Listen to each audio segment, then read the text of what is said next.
आज का पहला पाठ फिलिपियों के नाम संत पौलुस का पत्र, अध्याय 2 पद संख्या 12 से 18।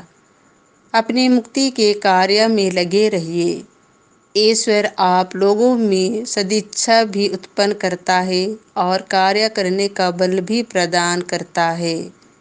प्रिय भाइयों, आप लोग सदा मेरी बात मानते रहें।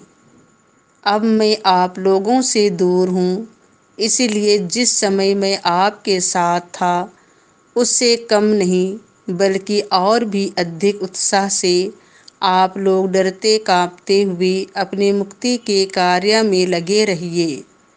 ईश्वर ही अपना प्रेम पूर्ण उद्देश्य पूरा करने के लिए आप लोगों में सदिच्छा भी उत्पन्न करता और उसके अनुसार कार्य करने का बल भी प्रदान करता है।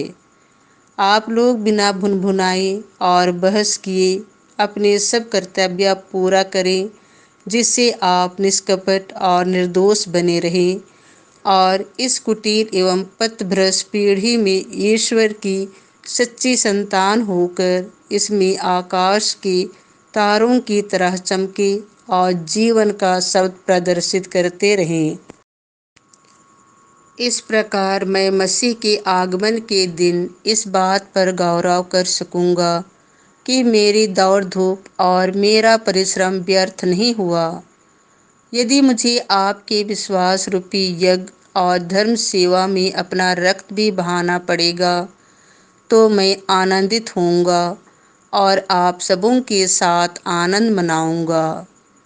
आप भी इसी कारण आनंदित हों और मेरे साथ आनंद मनाएं। संत लूकास के अनुसार पवित्र सुसमाचार, अध्याय 14 पद संख्या 25 से 33। जो अपना सब कुछ नहीं त्याग देता वह मेरा शिष्य नहीं हो सकता। यीशु के साथ साथ एक विशाल जन समूह चल रहा था। उन्होंने मुड़कर लोगों से कहा, यदि कोई मेरे पास आए और अपने माता पिता, पत्नी, संतान, भाई बहनों और यहाँ तक कि अपने जीवन से बैर न रखे तो वह मेरा शिष्य नहीं हो सकता। जो अपना क्रूस उठाकर मेरा अनुसरण नहीं करता वह मेरा शिष्य नहीं हो सकता।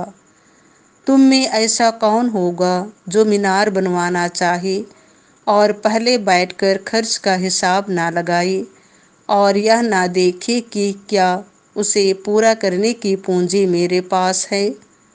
कहीं ऐसा ना हो कि नींव डालने के बाद वह पूरा ना कर सके और देखने वाले यह कहकर उसकी हंसी उड़ाने लगे, इस मनुष्य ने निर्माण कार्य प्रारंभ तो किया किंतु यह उसे पूरा नहीं कर सका।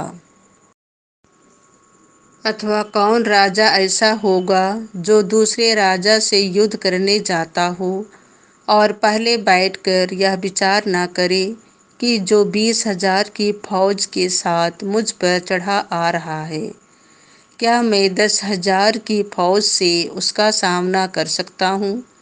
यदि वह सामना नहीं कर सकता तो जब तक दूसरा राजा दूर है वह राजदूतों को भेजकर संधि के लिए निवेदन करेगा। इसी तरह तुम में से जो अपना सब कुछ नहीं त्याग देता वह मेरा शिष्य नहीं हो सकता।